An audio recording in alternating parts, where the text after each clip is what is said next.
Hey everyone, welcome back to the Team Snuggly Duckman channel. Today it's me, Jordan, and I got Justin here, What's and we're up? going to talk about his deck that he used to top for two set champs this past weekend, hmm um, and how he might be playing it for Richmond this weekend.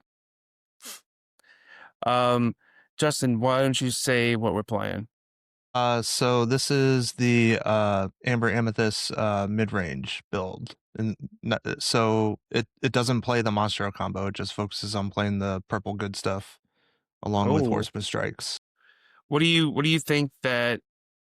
Why do you think that this mid range version is better than the Monstro deck? So I like that it plays better into the more aggressive strategies. When you're playing the monster combo, the dogs deck can be your worst matchup, and a lot of things have to go right in order to win that. Obviously you can hopefully like survive before um in order to get to the combo and win that way, but a lot of times you're forced to be challenging and having a lot of just bricks in your deck makes that matchup not the greatest.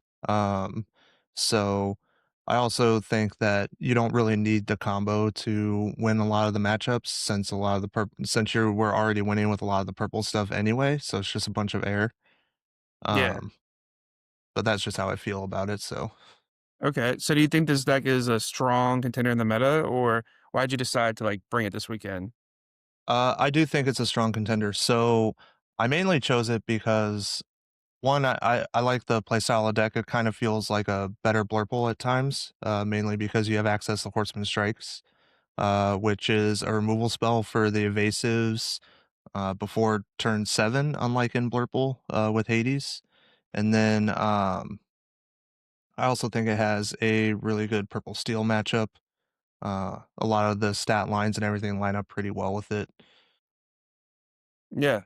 So here's the deck list on stream that you played this weekend. Why don't we talk about some of your best matchups, your worst matchups, and we'll eventually get to some altering later on in the video.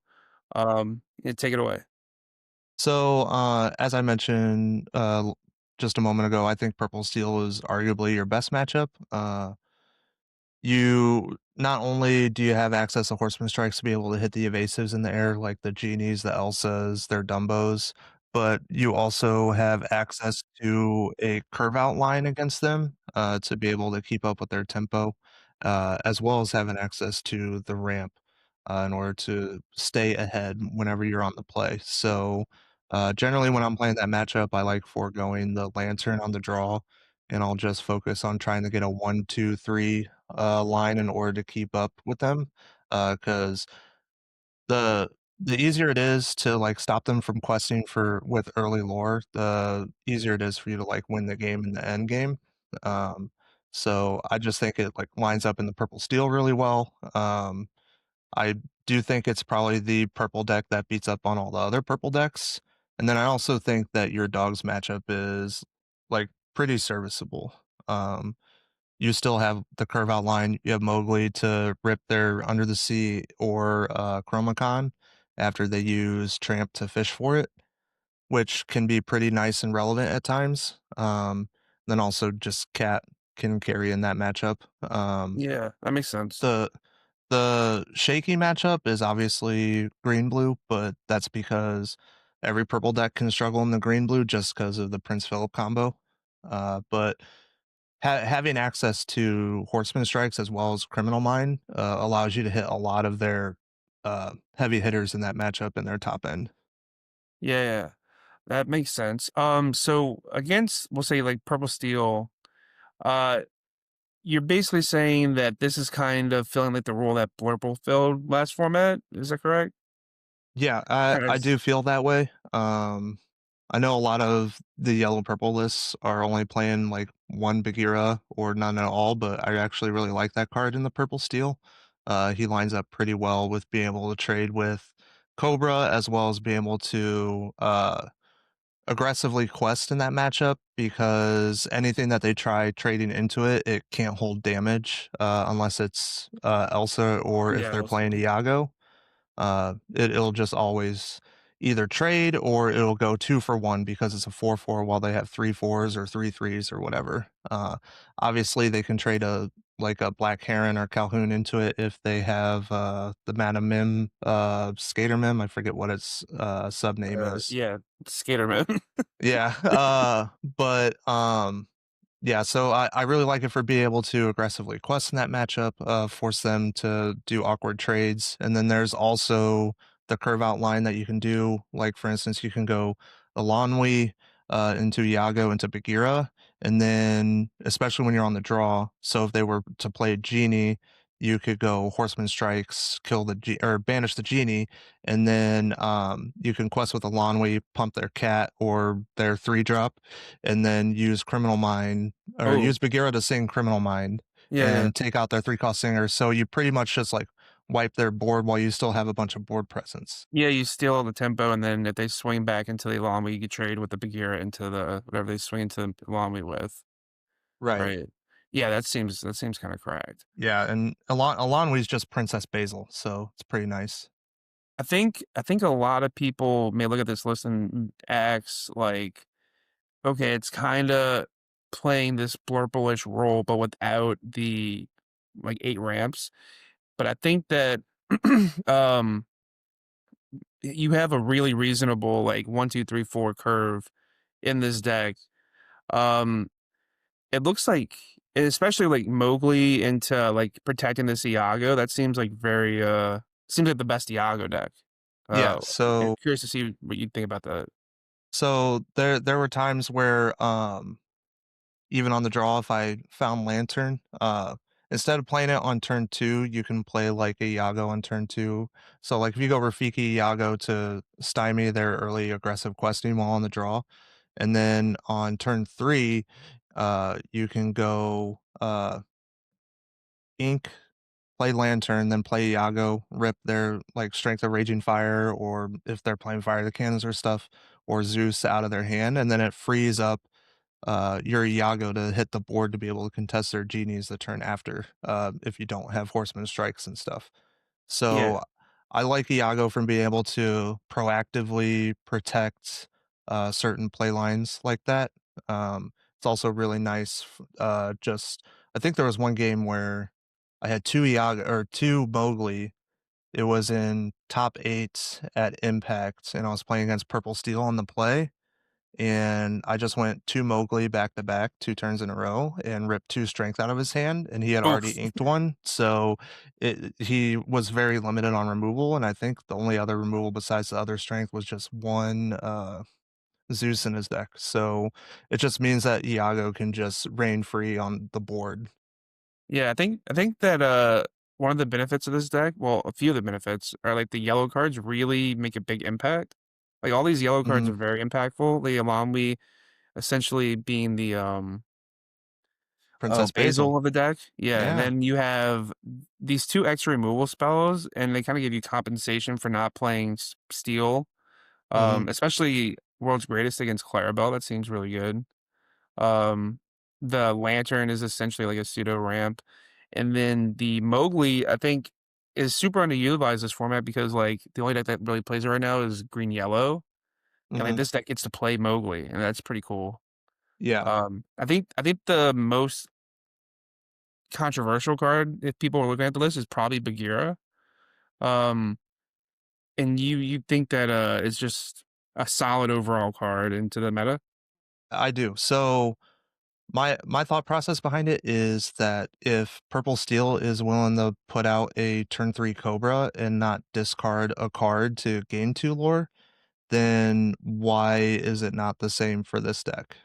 'True. 4/4 stat line on turn 3 is actually, like, pretty good and pretty relevant. It completely walls Cheshire Cat and Purple Mirrors, so they can't get, efficient cat trades.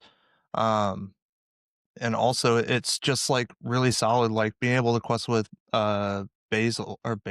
Elanwi to, pump the Bagheera to then trade into a potential, like, 7 cost Hades is very good. Um, I also don't really like the list that only play 1 because there are a lot of times that because you're only playing 4 Lantern, you're forced to play the curve out game.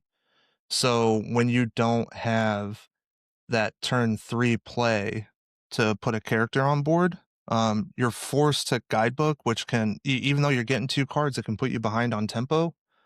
Um, so I Yeah. just like having the option to have the Bagheera on turn 3 to just be able to freeze a board. Yeah, that makes sense. All right, so we talked about kind of your best matchup being the Boogeyman, the format Purple Steel. Mhm. What do you think the worst matchup for the deck is? It's probably green blue. Yeah. As you can see, I have the 3 Criminal Mind in the deck to help compensate for that. Uh, like, it's really nice to be able to have Criminal Mind to just banish, Clarabelle the turn after they shift it in. Outright? Yeah. Yeah. Um, but, you can actually with tight play and everything, you can actually win the green-blue matchup. I was actually pretty successful playing into green-blue with Blurple, not only last format, but this format whenever I was playing it. So it's like the same concept where you're not trying to overcommit to the board and get wiped by Philip, but you're also not trying to hold on to too many resources and get punished by Clarabelle. So it's like a tightrope that you have to walk across. But Yeah. it's definitely possible to beat green blue. It's just not the easiest, and it requires a lot of forward thinking and planning out turns ahead. Yeah. Do you think that um just having like a lack of two questers is kind of contributing to the problem against green blue? Or do I you think that it's mostly a fight for trying to resource or out resource them or like keeping their Clarabelles off the field? Yeah, so I don't think it's really a problem that to not have early aggressive characters. One way you can lose the matchup is if you commit too much to the board, and having a lot of early questers can cause you to commit to the board. And if they are on the draw and they just line up a Phillip shift line, you just auto lose from that. Um, a lot of a lot of purple players I've noticed also, tunnel vision to playing Genie on turn 4, against green blue, which you don't really wanna be doing. I try to hold or I don't intentionally keep Genies in my altar against green blue, especially on the play and draw. Um because I see it as like, the one drop daisy back in the, set 6 meta with, Diggy, Yeah. where in the Diggy mirror, you didn't want daisy on turn 1, you wanted them later in the game to be like those finishers, Hmm. and that's how I see Genie because, like, after they fill up board wipe you, if you go like Genie, Genie, they're just like, oh, well, now I got to answer these. And Get then if re-answered. you, Yeah. yeah, and then if you draw into Horseman Strikes and banish their Phillip, then like you're just turning sideways for 4 every turn until they answer them. So, and Yeah, then that makes especially sense. with green blue, including Under the Sea back in the deck now, like you definitely don't want to be going turn 4 Genie, turn 3, turn 4. Okay, that makes sense. So let's talk about some of the other decks. Yeah, purple steel. We talked about dogs a little bit. We talked about green blue. What about blue steel? How do you feel about blue steel?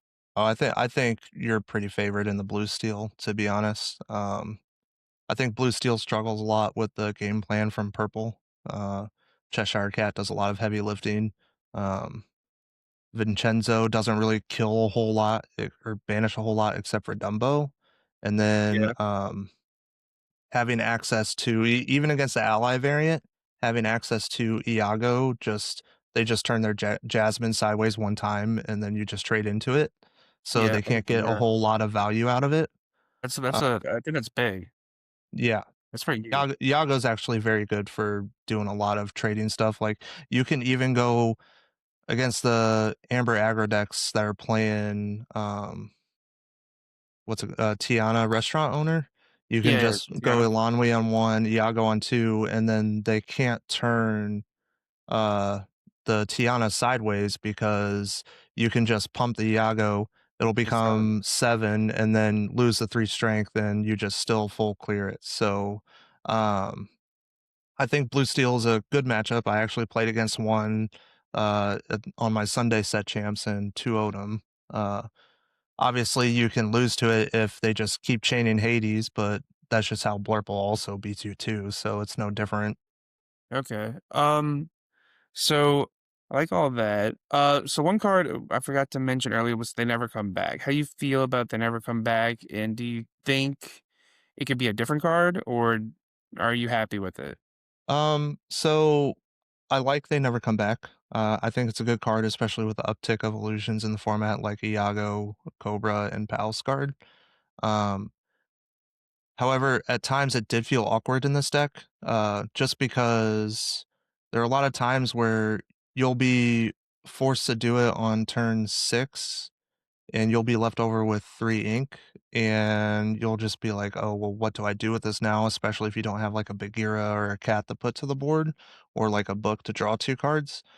Um, so there were a lot of times where I was playing over the weekend where when I was sitting at 6 ink or at 5 with a lantern, uh, I was like, "If this was just a hypnotic strength, um, then I could banish their Iago and play my own Iago or, Genie or whatever." So that's something that, I was thinking about, and then also it's just becomes awkward at times to try and fit 3 ink on turns where you need more ink available to you. It's definitely a good card. There was one game where I inked it, I think it was my stream match in game 2, where I inked it on turn 1, after he had played, Palace Guard, and I should've just kept it in hand because he missed his 2 drop, and then on turn 3, he played Cobra, and had I would've kept it, on my turn 3, I would've been able to play it, banish his 2 characters, I would've drawn a card, and then I would've had all the tempo, Yeah, in that, so it's really good for lining up into illusions like that, but, I think it could probably be hypnotic strength just to be able to fit in on curve better and whatnot. Because there are also times where you need to pump up your own guys to be able to challenge efficiently. that's true. So, especially with having, Cheshire Cat in the deck. So, the times where you can pump up a Mowgli and trade it into a, like, Calhoun or something, is really Yeah. relevant. So, I think I'll explore more with Hypnotic Strength over They Never Come Back. Yeah, that makes sense. And then, like, you don't really have a quick questing, uh, cards here, so, like, kinda Yeah. lose some of the edge from, like, They Never Come Back's alternative use. Mhm. But, like, in Hypnotic Strength, I could definitely see fitting in a little bit better. Alright, so how about we talk about your matchups from this past weekend, and where you said your match was streamed, where was it streamed? So it was streamed on the Rules of Villainy YouTube channel, Okay. as well as Impact Gaming Center's Twitch channel, I believe. Alright, so if you wanna Um, see Justin whoop mhm. some butt, Yeah, check that out. round 5 feature match. Alright, alright. It was pretty wild. Game 3 got close to actually, I think we were about to go in the turns, whenever he conceded. So, like I said, I threw game 2 with my turn 1 ink, so I like to rewatch my matches to see where I could have made better plays and whatnot. Uh Yeah, that makes sense. but I did play against a lot of purple decks, at that event. I will say that. There were a total of 3 yellow purple mid-range, in the room, and I queued into both of them in Swiss, so that was pretty neat. That's what we signed up for. The yellow purple mirror can actually go forever, Yeah, yeah, if you y'all have a both lot of draw well. answers. Yeah, you like, between the horseman strikes and the targeting actions, like, you have a lot of evasive answers, which it becomes like a chess match and see who can just gradually, teeter the line on getting ahead on tempo and whatnot.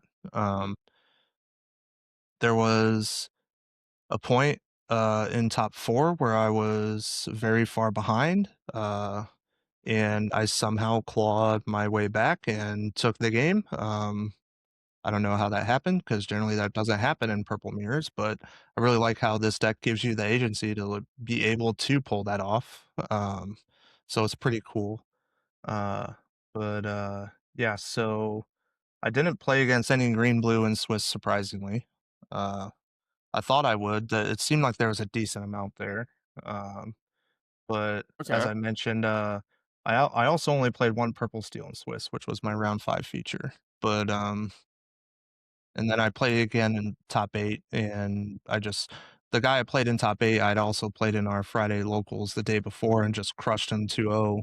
So, I've been very confident in the purple steel with this deck this format. Like, I've had something close to, like, 87% win rate in the purple steel for games, so I'm not There you trying to go. toot the horn of the deck, but if you know how to play the matchup, like, you can just completely destroy it. Dominate. Yeah, Yeah. All right. So I think we get a lot of talking. How about we hop into doing some altering and we can kind of see how get inside your mind a little bit. All right. 1 second.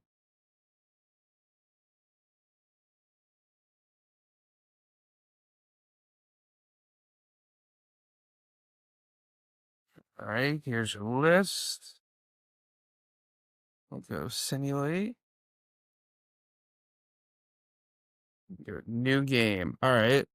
How do you think about this? We'll do two blind on the play, then two blind on the draw, and then we'll go into matchups. sure. So this would be blind on the play. Yeah, so blind on the play, I like keeping a curve. So as you can see, you have the 1 drop, the lantern, a 4 drop, and then you have 2 5 drop options. Um, now it can vary. I generally like keeping cat a lot on the play, just because it's more versatile. However, you don't really have anything to hold damage or like Elsa to combine with it. But I'd still probably just keep cat on the play here. So uh, you could keep World's Greatest Criminal Mind too and use it as ink. However, I generally like shipping it back into the deck because if I'm playing against green blue, then I want to draw into it later and not necessarily have it early. And then against dogs, you don't really want the song in hand anyway. So with this hand, I would keep the Rafiki, Lantern, Genie, and Cheshire Cat, and then I would just mull away the other three to try and find Elsa or maybe even Demona. All right. Um, Let's take a look. All right. cool. Well, we got some two drops. Yeah. We got ink. So here you can actually, if you didn't have the genie and you had the Yago in its place and it was just any other inkable card, like you could spend turn 4 instead trying to protect the or turn 3 instead trying to protect the Oh, Yago by putting out the so you ink the whatever the card the genie would have been, and then you play your 1 drop, and then on turn 2 you can just play the Yago, and then you can go Lantern Mowgli on the turn after, and then put out the big Yago. Uh, yeah. and then like a Demona off the top just completely refills your hand, and then you just clear whatever Demona taps with the Iago, which is pretty Yeah. nice. So I think this is solid hand. Anytime you can play Genie on turn 3 on the play is pretty good in my opinion. So Yeah. Yeah. So, all right. We're going to do another game blind on the play.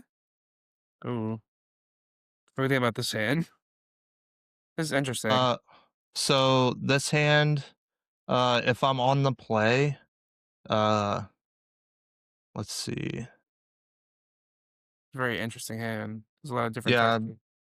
yeah, so I like keeping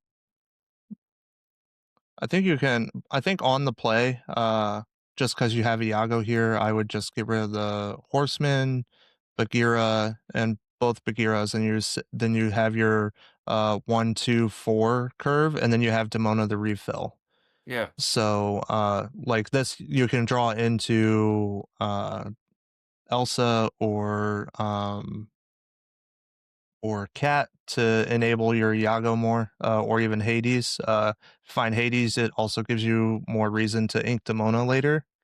So I just like keeping this as well as the refill option. Yeah. All right. So let's take a look.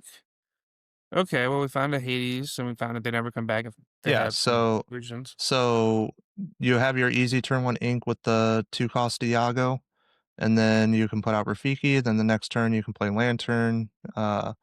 So it's pretty solid You have a functional hand curve. going into yeah, you do have a functional curve. Drawing the Hades like essentially can allow you to clear a character, especially if you know you're able to draw into an Alonwi and then you find a criminal mind. So Yeah, I actually like this hand's pretty nice. I like this is a it. pretty good hand. Yeah, All right, Iago does a lot of heavy lifting. The let's four cost try. Iago. Let's try on the draw. Ooh, Oh, what do you think about this one? so on the draw, this is a full ship 7. I don't Yeah, like this on the draw. I'm looking for a curve on the draw, so yeah. Okay, we have a yeah. curve. Yeah, We have a curve. All right.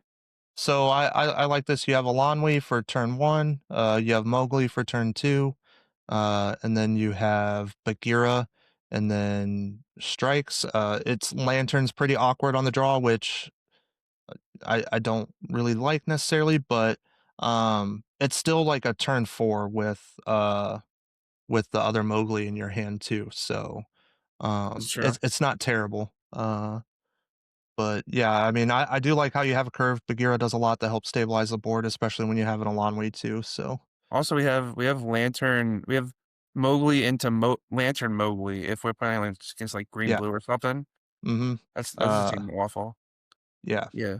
All right, and then we'll do one more on the draw. Okay, this looks pretty good. yeah. So if I was on the draw with this, I would actually be inclined to uh, let's see here.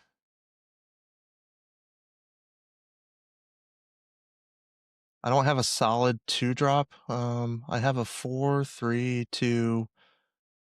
So with a hand like this, I would as I mentioned earlier, I'm more prone to ship away lantern on the draw, but with a hand like this where you already have a curve and then you also have a way to refill, I would be inclined just to keep the lantern. And then with a Lanwi plus World's Greatest Criminal Mind, you have a bailout like removal option if you have to, especially if they put a early cat down on turn 3. So I'd probably make an argument to just there could be an argument to full keep this hand just because Yeah, it's a solid curve. Plus, you have Demona at the top end to refill, as well as yeah. Guidebook. What's On your the first draw, ink out of the seven? out of this 7, my first ink on the draw is probably Demona. Yeah, that makes Uh, sense. You have a refill already. just because yeah, just because if you're in purple mirrors, they'll get to Demona sooner than you, even though you have Lantern to help offset that. You just don't want to run into the uh problem where you make them draw 3 with your Demona if they end up not having their own. So I the Demona's like a really good card, but it's also really good ink in the early game too. So Yeah, that's why we play uh four. yeah, exactly. All right, so we're keeping that. All right. We will do purple steel on the play now. Let's see what we got. Oh, okay. Let's see how you approach this.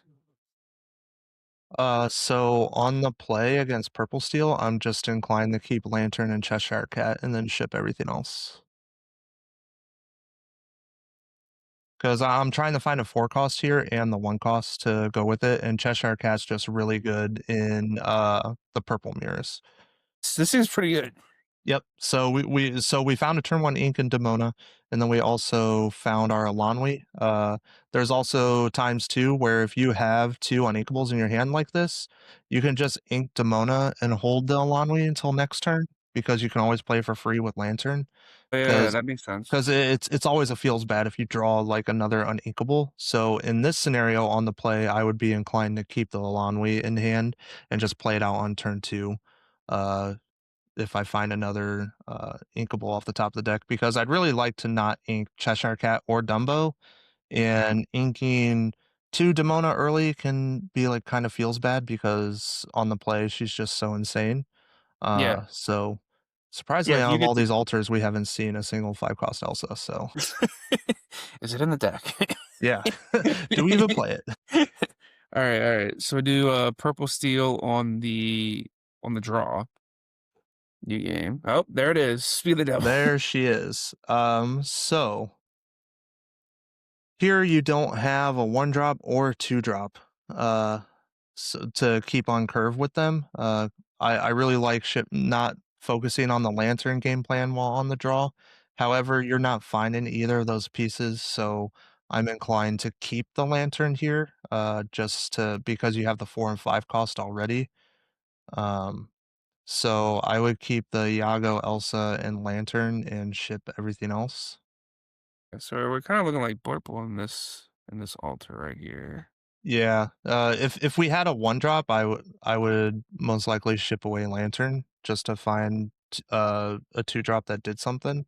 Yeah. Um, Okay. This is but now we found it here, so it's like so if they have an early aggressive line, you could lead off with playing Iago on turn 2, and then on turn 3, you can play the Lantern, and then it sets up a Elsa for turn 4, so at worst, you can tap something and trade Iago into it, yeah. which can be pretty nice. That's also kind of tricky because like it disincentivizes them to strength this Iago, right? And it's like, what? Am Oh, yeah. I gonna strength the Iago? Like, no. And then like Yeah. they're not expecting this Elsa coming in. That's There's interesting. Uh, when playing against Iago, the 2 cost Iago, there's a lot of times where it's correct for purple steel just to hard cast strength on turn 2 to clear it so that they can quest and stuff. But a lot of Yeah. people won't because they don't wanna waste a power spell like that on an O2. Yeah. But the O2's taking something with it, you know? Yeah. All right. So we'll do Blurple on the play. And we have this. Hmm. So, Blurple is a tricky matchup with altars because you're they're not playing like other typical purple decks, they're also trying to go over the top, like how you're trying to go over the top with Lantern, so you want to keep pace with them a lot of the time. On the play against them, I would be inclined to ship away the Rafiki, uh, Demona, uh, and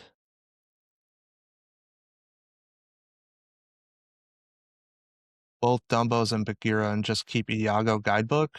At worst, if you don't find your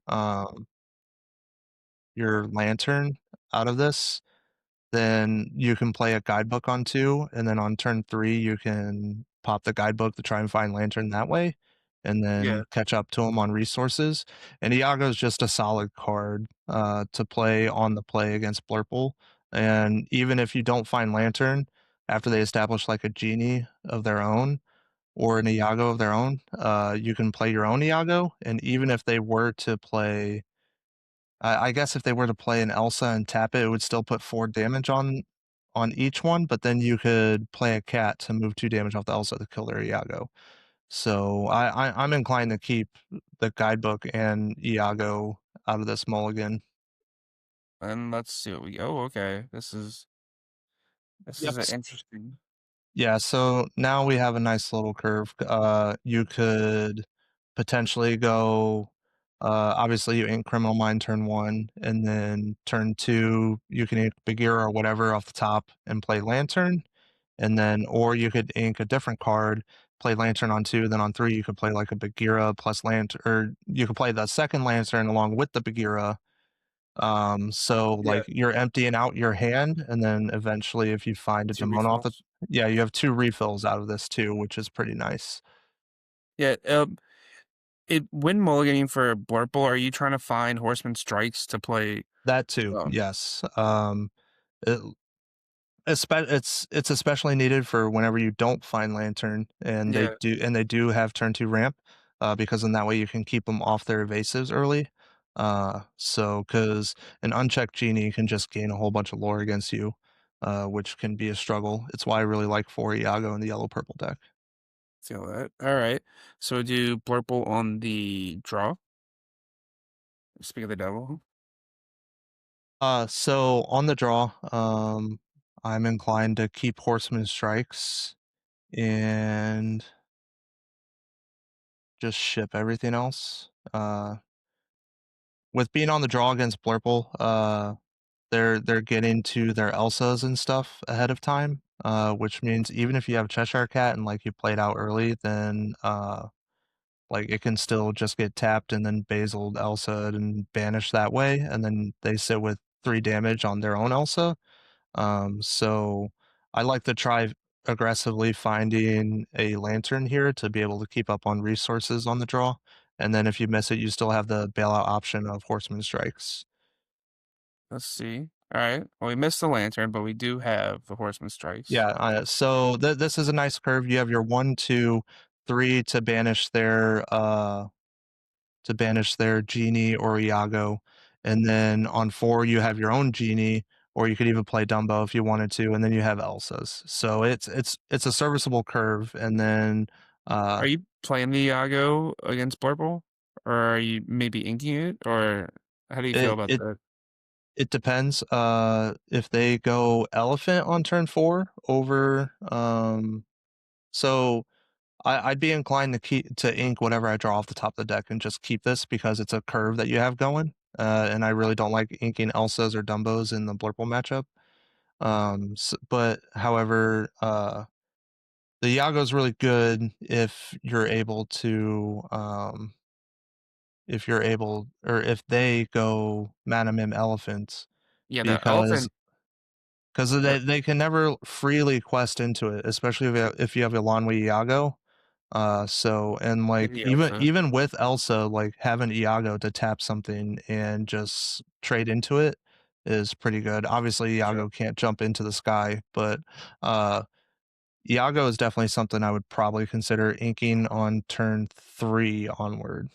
Do you think that what I noticed when I was playing this deck against some higher level Blurple players was I was keeping the horseman strikes and they were trying to subvert that by playing it mem. Has been your experience? Um and do you think that that's the correct thing for Blurple to be doing? So I actually don't think it's correct for Blurple to really be playing as many Madam Elephant as it did in the past. It sets you behind on tempo quite a bit, especially against decks like Purple Steel now. So I actually think that if Blurple were to be playing Elephant, they should only be playing like one at most. Okay. Um, so a lot of times they're all in on the 4 cost evasive game plan. So just be able to have the horseman strikes to be able to hit, like I've seen a lot of Blurple players even just like throw Dumbo out on turn 4. And if you're able to snipe a Dumbo before it can even turn sideways once with its ability, then it's like pretty good for you because Sure. a Blurple matchup is all about resource management, and you want to try staying either at parity or ahead of them as much as possible. Okay. All right. So let's continue on against the menace of the format. Second menace of the format. Green, blue on the play. Oh. How do you feel about this? So this is arguably a curve that you can keep. So like you could keep. I like keeping Rafiki as a early aggressive quester. Mowgli can actually be like pretty decent to play on turn 2 and turn 3.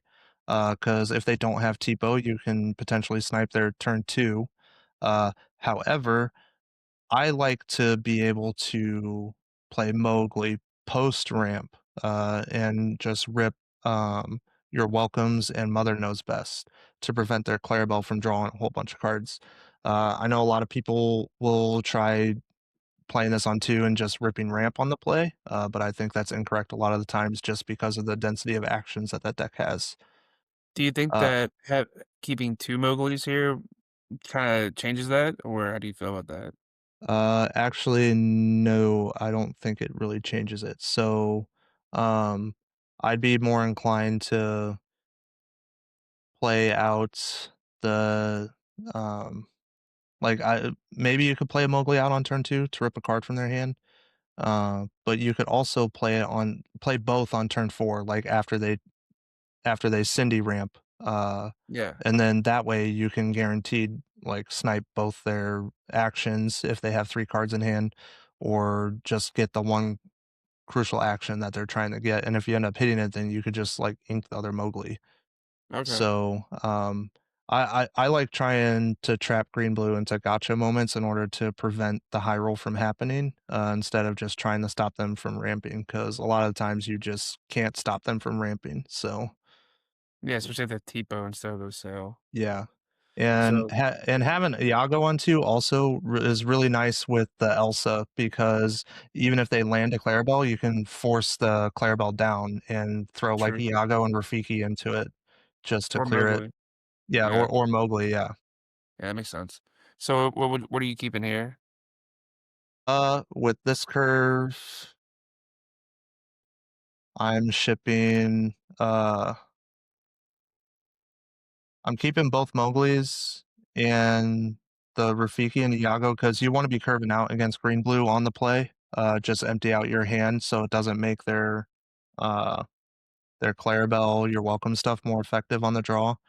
Uh, a lot of times they should be focusing on finding the Phillip shift line, so Mowgli can also just, like, hard stop that, when you're on the play. So I would probably just send away the Horseman Strikes and keep everything else. Okay. All right. So oh well, okay. We got the Found the answer to world's the greatest. Clarabelle. Yeah. Yeah, I'll so take that.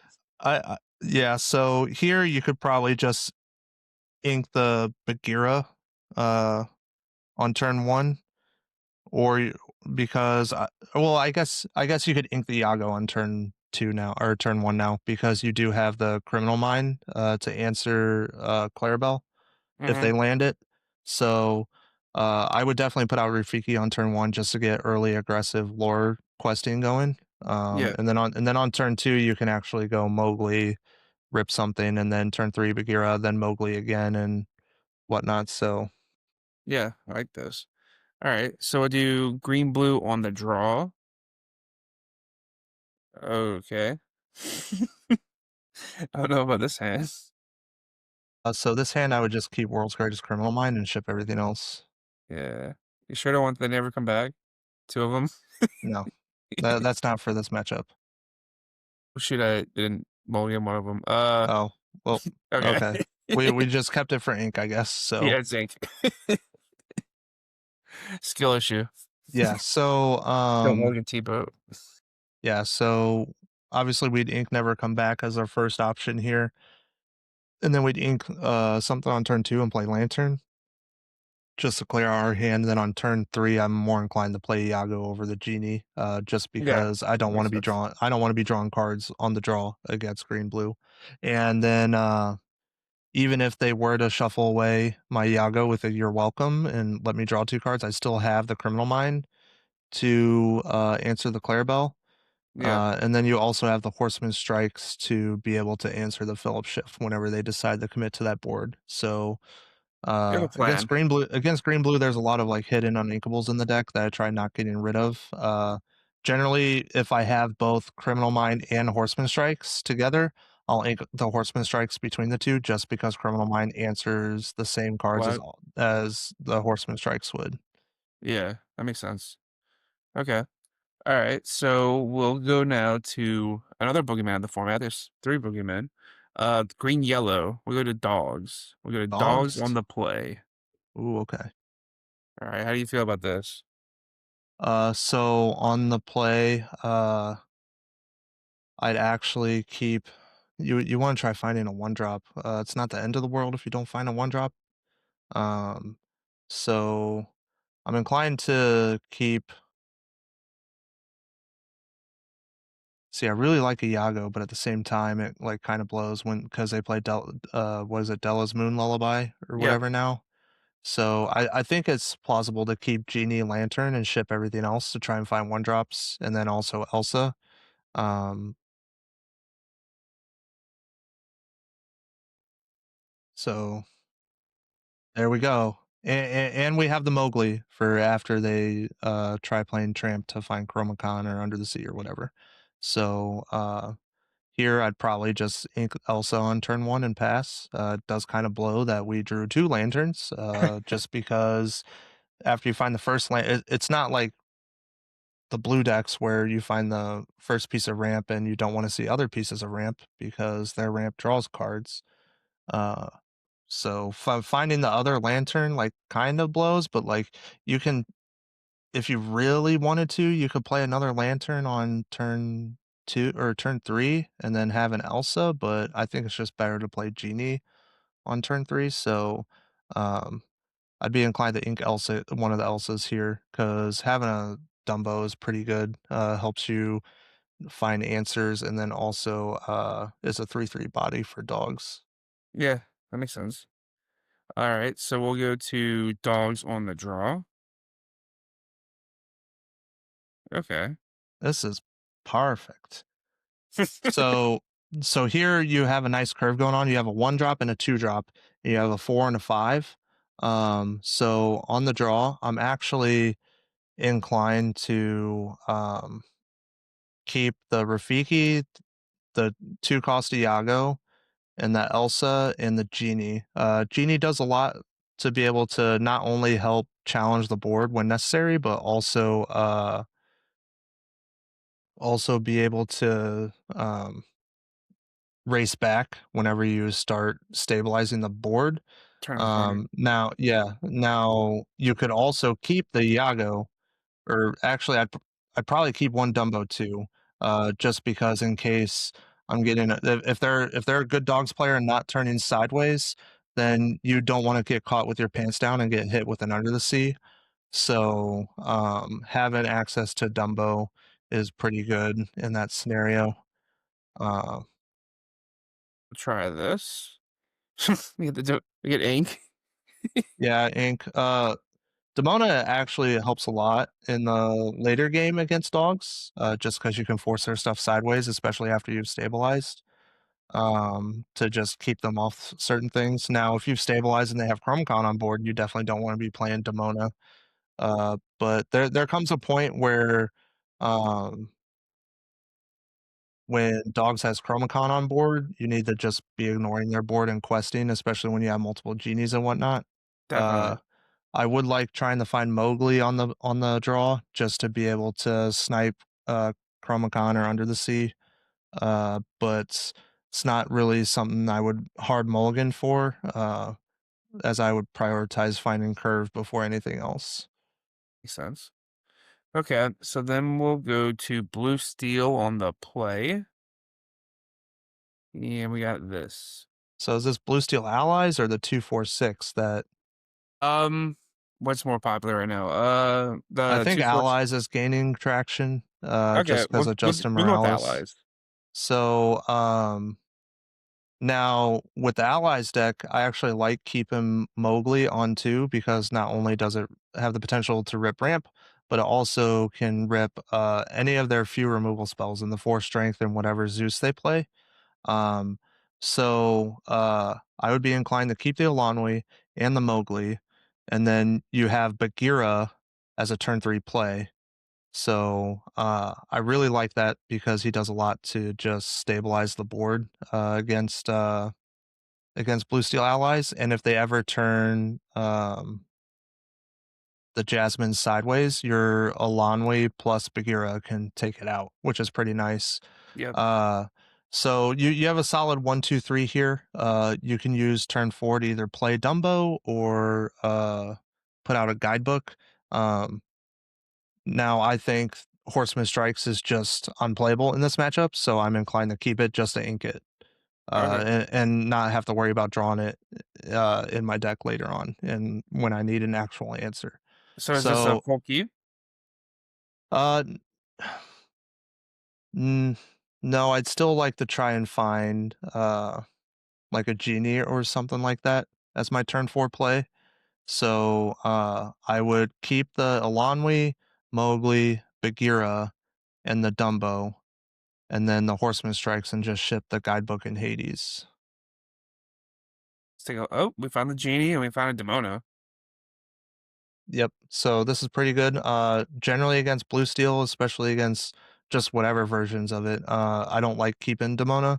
A lot of blue steels draw engine is reliant on Goliath, no matter which version they're playing. So Demona's nice for tapping down their Goliath, but giving them access to more cards can be really bad for you, especially if they have quite a few amount of ink. And then also, it doesn't really do much for you to play Demona and tap their Goliath and draw 3 whenever you're just going to end up discarding 1 anyway. So I would only play the Demona if I was planning on banishing the Goliath that turn. but I really like this. Your turn one is obviously inking the Horseman Strikes playing Alanwi, and now you have a 1, 2, 3, 4 curve, and then you can play Dumbo on 5 and Demona on 6 if you have to. So you have a solid game plan right here just from these sevens and just inking whatever you draw off the top. All right, and then we'll do on the draw. So on the draw, you're trying to find an answer to Jasmine on the draw. So I'd actually be inclined just to keep a Cheshire Cat and ship everything else. Uh, I know I mentioned on the play, like when we were doing the on the play, that Horseman Strikes is a dead draw in this matchup. At worst, it can cycle and draw you another card. However, it's just too much of a liability in this hand right now, especially since I'm trying to find like an Iago or a way to answer Jasmine. Yeah, we're looking for action, Yeah, and we found a little. yeah. So you found a lantern to be able to keep up on tempo with them, which is nice. So I like keeping a World's Greatest Criminal Mind in my hand just to banish like Goliaths, and what if they play Namari, but I don't think the ally build plays Namari.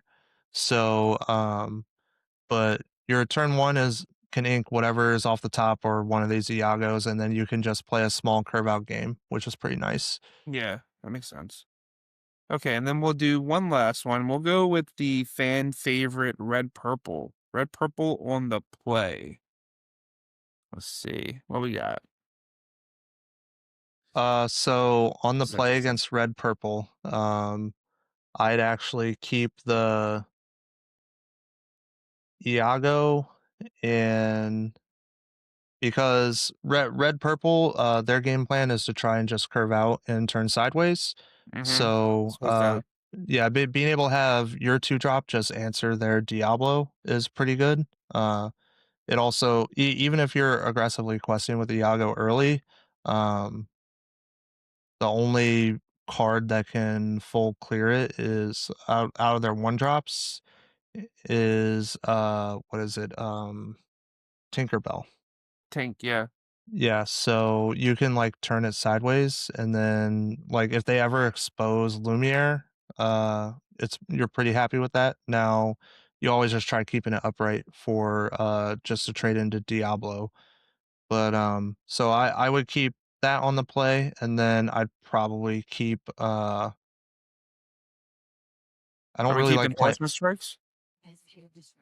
uh I think it's a good card. However on the play it's just like I'd probably keep one just as a failsafe, but on the play, I'd really like to be playing Genie and the Elsa into Cat to keep Makes up on sense. tempo instead of like taking a turn off the play Horseman Strikes.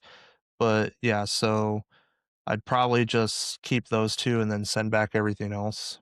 Okay. Well, then 5. Oh.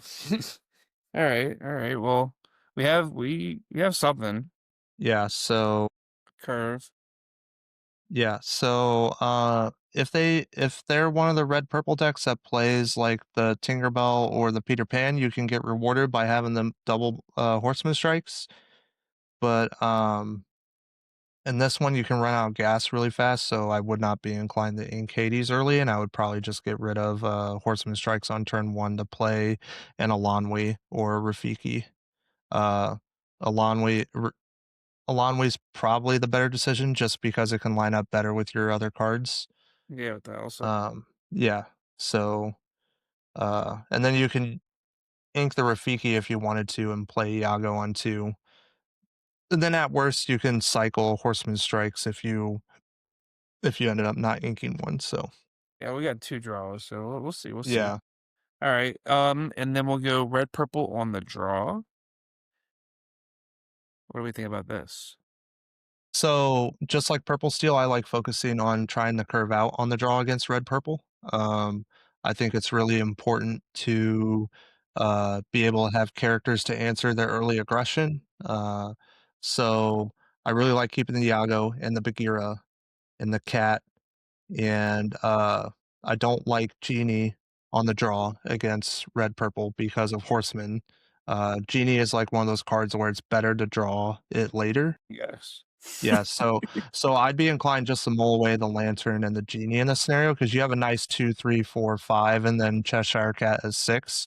True. So, it's a really solid game plan that you have going on here. Yeah, we have big bodies to answer their big bodies, right? Yeah, exactly. I mean, find a Mona and they never come back. Okay. Mhm. So you can I'd probably, you probably do wanna keep the Demona just to help refill, even though you would let them refill, but that's, You like, can live kind their of the stone and kill it.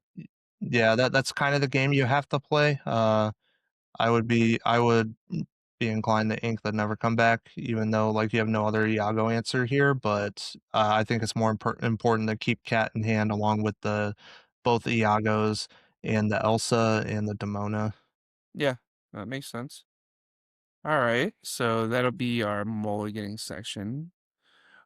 So let's talk about why we're bringing this deck and what kind of players do you think would bring this deck and why do you think you would want to bring it to a DLC? So I think you want to bring this to a DLC if you were planning on playing into a lot of purple mirrors. I think it's the better purple deck just because you have access to Horseman Strikes, which means you have more tools to be able to win the evasive war. Now, the people playing this, I think, are the ones trying to not necessarily play a specific purple mirror match a lot. I think this isn't popular enough in the format to where you'll be playing like 3 or 4 mirrors like you were with Blurple or Purple Steel. Yeah, So I really like the option of not playing an exact purple mirror because it means that it gives you room to outplay your opponent with certain interactions. Um, I also think that if you want a purple deck that plays like purple but also has a better game into dogs, then this is the deck for you to bring to Richmond. it seems like the Um, deck to bring to Richmond. I think so. It's either that or green blue, in my opinion.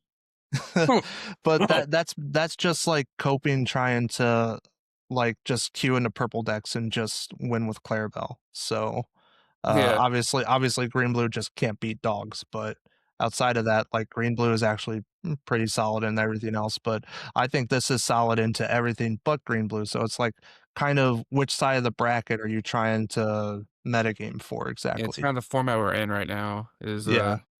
pick your worst matchup. Yeah, exactly. I don't necessarily think there's like a super negative matchup with this deck either. It So seems very balanced yeah, towards the general field. And I think that it might be the most slept on deck in the format at the moment. I don't think a lot of people are ranking it. Like people are ranking the Monstro version, but they're not really accounting yeah. for this. So And this deck keeps winning tournaments. I've been on Twitter X, looking at people's tweets, and a lot of people are putting like the yellow purple deck in like the 2 maybe 4% range between both the Monstro and mid range version, which in a 2,000 player tournament, like that's not a lot. Yeah, that's So 40 people, 20 people. yeah, so I think that if you're bringing this to Richmond, like, you're pretty well positioned to be playing into the purple mirrors like Purple Steel, where I believe you're incredibly favored, as long as you're not setting yourself up for the obvious of obvious cat trades and whatnot, so Yeah. Well, alrighty. Well, we're about to wrap this up. So you heard it here, guys. If you want to dominate the purple mirrors, this might be the deck for you. Now, this video is coming out on Thursday, so make that well change tonight. play it in the Friday event, and if you like it, then you'll be like, "Okay." Yeah. Play Friday. Let us know how you do. If you play yellow purple, tag us on X. We'll leave our Instagram or X on the description and let us know how you do. If you see Justin at DLC, give him a shout out. He loves when people come and say hi. I unfortunately won't be able to attend, but I hope everyone that goes has a great time. And Justin, do you have any final thoughts, closing statements? No, I mean, I'm just excited for DLC Richmond, I'm pretty confident in the weekend, so Gonna definitely try to get my invite back to Continentals, so that'll be pretty great if that happens. So I'm just ready to play some games. Yep. All right, guys. Well, this has been Jordan and Justin from Team Snuggly Duckling, and we hope you enjoyed it. And see you guys next time. Peace. Peace.